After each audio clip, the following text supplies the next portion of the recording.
There is a kind of cruelty unique to the calendar. Not the cruelty of impulse, not the cruelty of passion, but the cruelty of the scheduled. The cruelty of a date circled in red ink, a number written into court documents, a morning that has been coming slowly, inexorably, for years.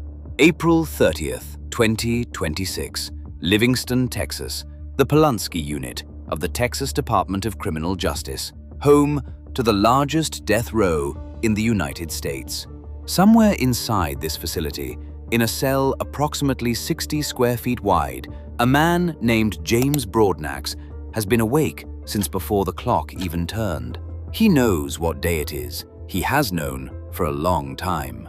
To understand April 30th, you have to go back to 2008, to a night in Garland, Texas, a city just east of Dallas, and a recording studio where two men were going about the business of music. Stephen Swan and Matthew Butler were music producers. They were outside their studio when they were shot and killed in what prosecutors would later describe as an attempted robbery. Their deaths sent a shock through the local music community. Two young men were arrested shortly afterward, cousins, both 19 years old, both intoxicated. Their names were James Broadnax and Demarius Cummings. What happened next would define the following 17 years of James Broadnax's life, and the question of what actually happened in that parking lot would shadow every single one of those years. In the immediate aftermath of the arrests, both men gave on-camera jailhouse interviews to local television reporters. These were not formal interrogations. These were young, frightened, intoxicated men speaking into cameras in the hours after a violent crime. In his interview, Demarius Cummings expressed remorse and maintained that he had not fired the weapon. James Broadnax, in his interview, said that he alone had pulled the trigger. That interview would become the cornerstone of the state's case against him. The men were tried separately.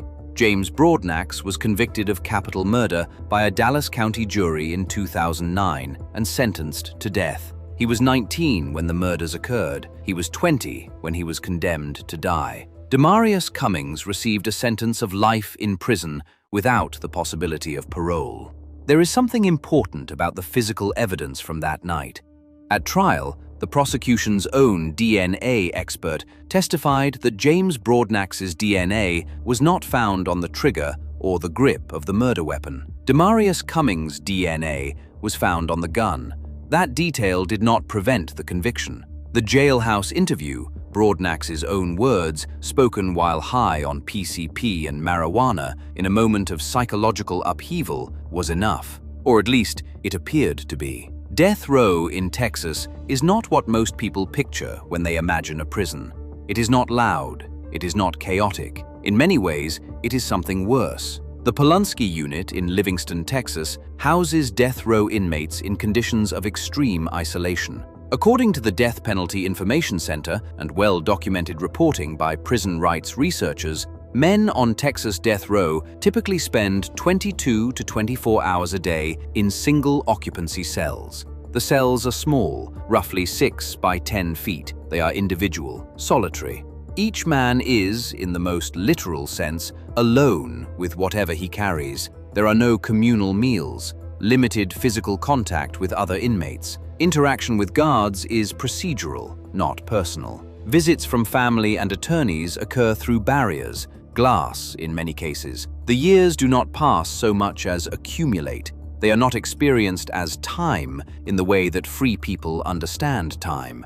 They are experienced as repetition. The same cell, the same light, the same routine, cycling over and over, year after year, while appeals wind their way through courts. James Broadnax entered the Pulaski Unit in 2009 at the age of 20. By 2026, he had spent 17 years there, more than half his life. He had aged from a teenager, barely out of adolescence, barely past the years in which the human brain is still developing its capacity for judgment and consequence, into a grown man in his mid-30s. He had filed appeals. He had waited. He had filed more appeals.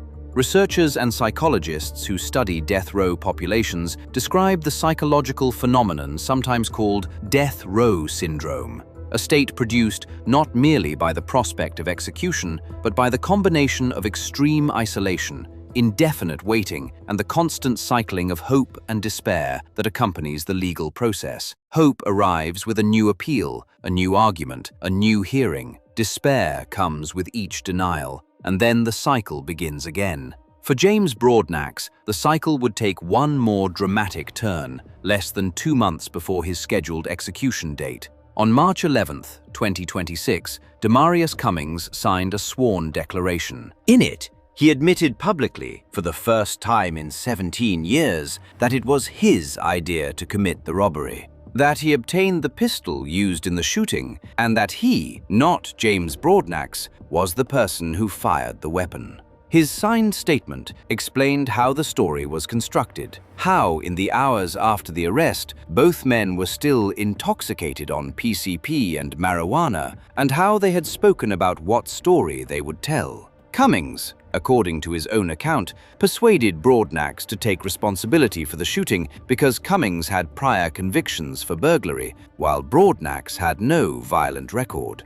The logic, however twisted, had a terrible internal coherence. The man who had not killed anyone confessed to killing, because the man who had believed the burden would fall lighter, it did not. Cummings stated that what finally compelled him to come forward was a meeting with attorney Stephen Herzog on February 20, 2026, in which he learned that his cousin had been given a firm execution date. His declaration reads, in part, that he did not want James to be executed for actions that he, Cummings, had committed. On March 19, 2026, Broadnax's attorneys filed the new appeal and sworn affidavit with the Texas courts, asking them to stay the execution, remand the case to the trial court, and vacate the death sentence. There were other dimensions to the legal fight as well. A separate petition before the United States Supreme Court argued that prosecutors had used racially charged language at trial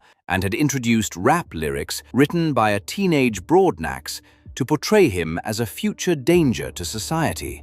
Lyrics presented to a nearly all-white jury. 7 black prospective jurors had been struck during jury selection. Documents later revealed that the Dallas County District Attorney's Office had created a spreadsheet identifying the race and gender of potential jurors and bolding the names of prospective black jurors, documents that were withheld from the defense for years. In February 2026, dozens of musicians, activists, and public figures, including artists of national renown, filed amicus briefs with the Supreme Court supporting Broadnax's appeal, arguing that the use of rap lyrics as evidence of dangerousness reflects racial assumptions not applied uniformly to other forms of artistic expression. The courts, as of the morning of April 30, 2026, had not stopped the execution. What follows is a reconstruction. It is based on the well-documented general procedures of the Texas Department of Criminal Justice on execution days, on the accounts of former death row inmates, prison chaplains, corrections officers, and legal observers. Where specific details are unknown, and many are, they are presented as general procedure, not as confirmed fact. In the general practice of Texas executions, a condemned prisoner is moved from the Pulaski unit in Livingston, where death row inmates are housed, to the Huntsville unit in Huntsville, Texas, on the day before or the morning of the execution. The Huntsville unit, known informally as the Walls, is where executions are carried out. The two facilities are located roughly 45 miles apart. This transfer is one of the most surreal transitions a human being can undergo. The prisoner is moved from one institution, where years have been spent in suspended waiting, to another, where waiting ends. The morning inside a prison on an execution day carries a particular texture, according to those who have worked in or observed such environments. The routine, the constant grinding sameness that marks daily life on death row, is broken. Guards speak differently. Movements are more deliberate. There is a weight in the air that everyone feels and few acknowledge openly. For the condemned, the morning carries its own specific gravity. Attorneys may be reachable by phone for last-minute developments. A chaplain or spiritual advisor may be present.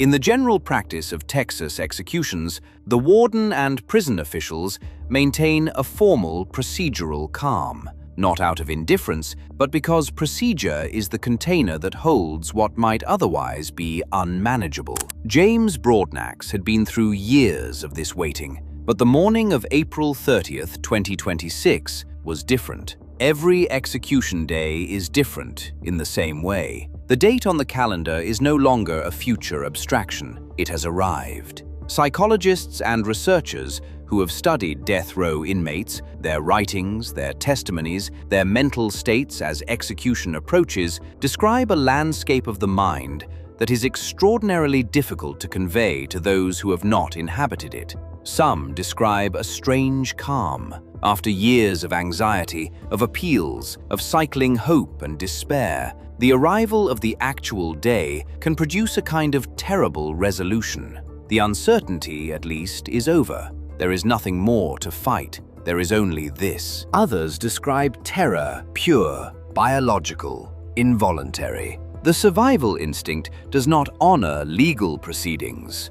The body does not understand why it should not fight to continue. Many describe a narrowing of attention. The peripheral world, the political arguments about capital punishment, the public debate, the names in the news, falls away. What remains is the immediate, the faces of people loved, the weight of regret, the particular quality of the light through a small window. For James Broadnax specifically, the psychological dimension of these final hours was colored by something unique, the knowledge that a new confession existed, that his cousin had signed a sworn statement, that somewhere in the machinery of the courts, his attorneys were still fighting, still pushing, still arguing that the wrong man was scheduled to die.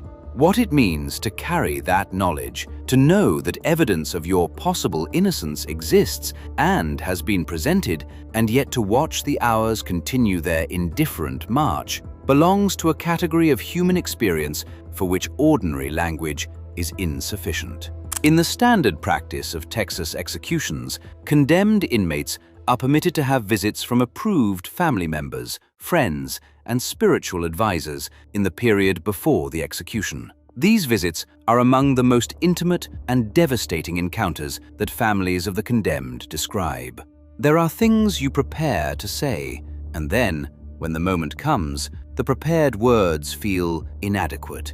They always do. According to those who have observed and participated in such visits, legal advocates, chaplains, family members who have spoken publicly about their experiences, the conversations in these final hours often move away from the case, away from the legal arguments, away from the injustice or the guilt or the 17 years of appeals. They move toward the personal, toward memory, toward the texture of an ordinary life before all of this began, toward the people you love, toward the things you wish you had said sooner. For James Broadnax, a man convicted of a crime his co-defendant has now sworn he did not commit, the conversation with any visiting family members would have carried a dimension of grief particular to this case. The grief of someone who may have been failed not just by fate, but by a system that had every opportunity to look more carefully and chose, in the end,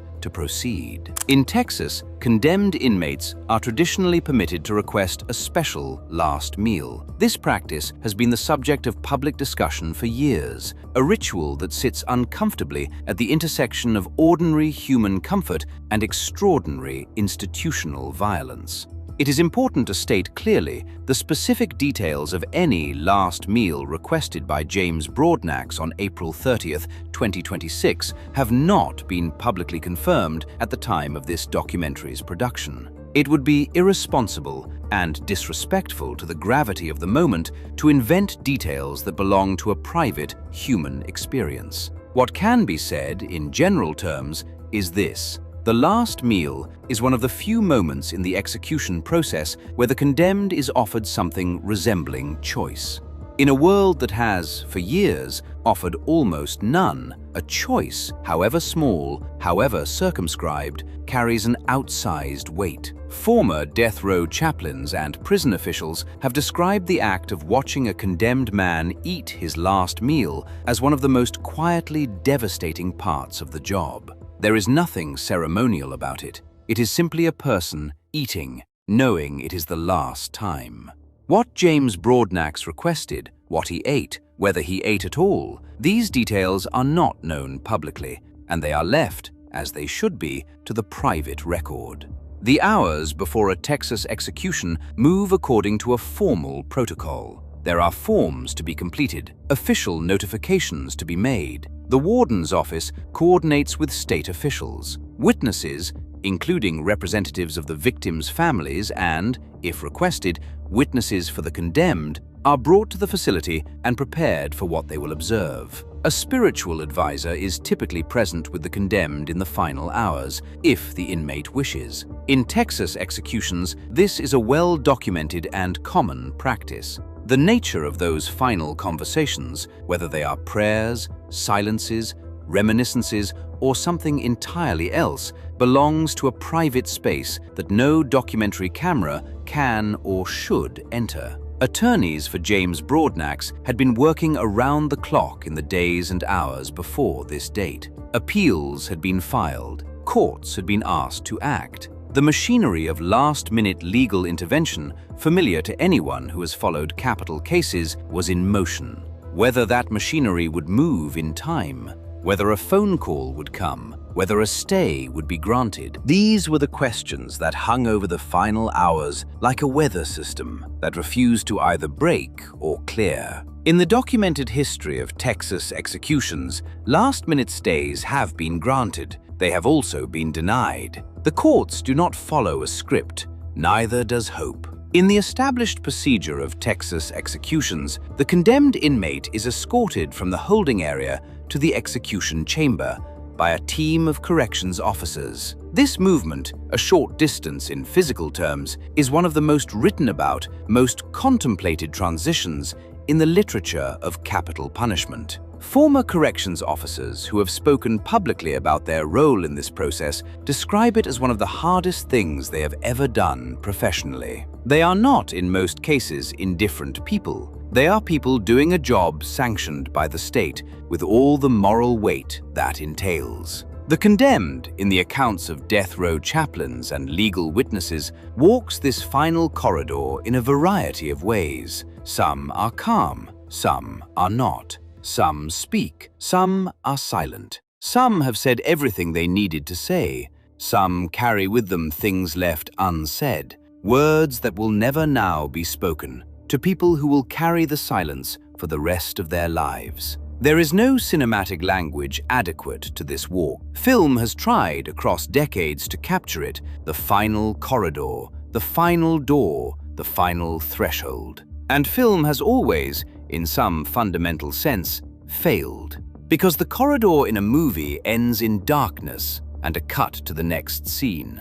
In reality, it ends in a room. A disclaimer is necessary here, and it is offered not as a legal formality, but as a moral one. The specific circumstances of any execution, the specific words spoken by the condemned, the specific last statement, if there was one, the specific sequence of events in the chamber are not matters that this documentary will present unless they have been confirmed through official public records. The execution of a human being is not entertainment. It is not spectacle. It is an act of the state carried out in our name, and it deserves to be described with precision and restraint, or not described at all. What can be described, in general and educational terms, is the standard method of execution in Texas. Texas executes condemned inmates via lethal injection. The process, as documented by the Death Penalty Information Center and numerous academic and legal sources, involves the administration of a combination of drugs through intravenous lines. The condemned is strapped to a gurney. Witnesses observe from an adjacent room through glass. The warden, or designated official, asks the condemned if they wish to make a final statement. Some do, some decline. The statement, if given, is addressed to whoever is in the witness room, which may include representatives of the victims' families, legal witnesses, and witnesses for the condemned. In Texas, after any final statement, the drugs are administered. The process is intended to be swift and without sensation, though it has been the subject of extensive legal and medical debate over many years. The moment of death is confirmed by the prison physician. A time is recorded, and that is the end of the documented procedure. What it costs, the families of the victims, the family of the condemned, the corrections officers, the chaplain, the witnesses, the attorneys who fought and lost, the attorneys who argued for the state, the jurors who made a decision years ago that they perhaps still carry. What it costs cannot be recorded in a document or read into a time of death. The news traveled quickly. In the age of social media, an execution is no longer a local event reported in the morning papers. It moves through networks instantly, through legal observer accounts, through advocacy organizations, through journalists who have covered the case for months. For those who had followed the Broadnax case closely, particularly in the weeks after Demarius Cummings' signed confession became public, the news carried a particular anguish. The confession had been filed. The courts had been asked to act. The argument had been made clearly and on the record that the man scheduled to die was not the man who had pulled the trigger. Advocacy groups and death penalty opponents responded with grief and anger. The Death Penalty Information Center, which had reported on the case extensively, noted the weight of a system that had proceeded in the face of substantial doubt. Abolitionists pointed to the case as a paradigmatic example of everything that is wrong with capital punishment in America: the racial dynamics of jury selection, the use of an unreliable jailhouse statement as the foundation of a capital conviction, the DNA evidence pointing in a different direction, the co-defendant's confession arriving too late to change the outcome. The families of Stephen Swan and Matthew Butler, men who were killed in 2008 and who have never had a day in the headlines that was not shadowed by their deaths, faced their own reckoning. For victims' families in capital cases, the execution is rarely the clean resolution that justice is supposed to provide. It is frequently described by those who have lived through it as a hollow kind of ending. The loss does not leave. The person you loved does not return. The legal process concludes, and you are left with grief, now unaccompanied even by the forward motion of litigation. Musicians and artists who had filed amicus briefs with the Supreme Court responded on social media. The broader conversation about rap lyrics as evidence, about the racial inequities embedded in using a young black man's creative expression as proof of his future dangerousness, continued in academic circles, in law schools, in the publications that cover civil rights law. The conversation about what happened in that parking lot in Garland, Texas in 2008, about who fired the weapon, about whether the right man was held accountable, will not be resolved by a time of death recorded by a prison physician. That conversation will continue. Capital punishment is the only punishment that cannot be undone. This is not a political statement. It is not an argument for one side of the debate or the other. It is simply a fact about the nature of irreversibility, and it is the fact that haunts every capital case, but haunts some more than others. The United States has executed more than 1,500 people since the reinstatement of the death penalty in 1976. In that same period, more than 190 people have been exonerated from death row, people who were convicted, sentenced to die, and later proven innocent or legally innocent. 190 people, not statistics, people, each one carrying 17 years or 12 years or 23 years of a life spent waiting to die for something they did not do. The Broadnax case raises questions that cannot be answered now. Whether Demarius Cummings' confession, had it come earlier, years earlier, when there was more time for courts to weigh it carefully, would have changed the outcome. Whether the racial dynamics of the jury selection, fully illuminated only in post-conviction proceedings, would have led to a different jury. a different verdict, a different sentence. Whether a 19-year-old's jailhouse statement, given while intoxicated and in psychological distress, should ever have been the cornerstone of a capital prosecution. These are not easy questions. They do not have easy answers. They are the questions that a democracy that practices capital punishment is obligated to ask, seriously, rigorously, without the comfort of certainty, every single time the state moves to take a life. There are people who believe that capital punishment is a necessary instrument of justice, that there are crimes so severe that only death is a proportionate response, that the families of murder victims deserve, in some cases, the finality that execution provides. These are sincerely held beliefs, held by people of good conscience, and they deserve to be engaged with seriously. There are people who believe that the state should never take a life, that the risk of executing an innocent person is an unacceptable price for any system to pay, that the racial and class disparities embedded in how death sentences are handed down represent a fundamental corruption of the ideal of equal justice, that no institutional safeguard is sufficient to prevent the irreversible killing of the innocent or the disproportionately convicted. These too are sincerely held beliefs. These too deserve serious engagement. What the Broadnax case adds to this conversation is something that no amount of philosophical argument can replace: a specific human story. A 19-year-old boy, intoxicated on PCP, speaking into a television camera in a jailhouse interview, saying words that may have set the course of the rest of his life. A cousin, 17 years later, signing a piece of paper. A legal system that moved forward anyway. Whatever one believes about capital punishment in the abstract, the specific demands attention. The specific will not be abstracted away. There is an old legal principle, written into the foundations of American jurisprudence: better that 10 guilty men go free than that one innocent man be condemned. It is easy to believe in that principle when it is written in a textbook, when it is a sentence in a law school essay, when the innocent man and the guilty men are hypothetical. It is harder to believe in, or easier to forget, when there is a name, a case number, a date on a calendar. James Broadnax spent 17 years in a cell in Livingston, Texas. He entered that cell as a teenager and lived inside it into middle age. He maintained, through his attorneys, that he was not the shooter. His co-defendant, the man whose DNA was on the gun, signed a sworn statement saying the same thing. The courts heard the argument. The date remained. In fact, a democracy, the death penalty is carried out in the name of the people, in the name of all of us. This means that the questions it raises about guilt, about race, about reliability, about irreversibility belong to all of us as well, not to the law schools, not to the advocacy organizations, not to the journalists and documentarians who cover these cases from a safe distance, to all of us.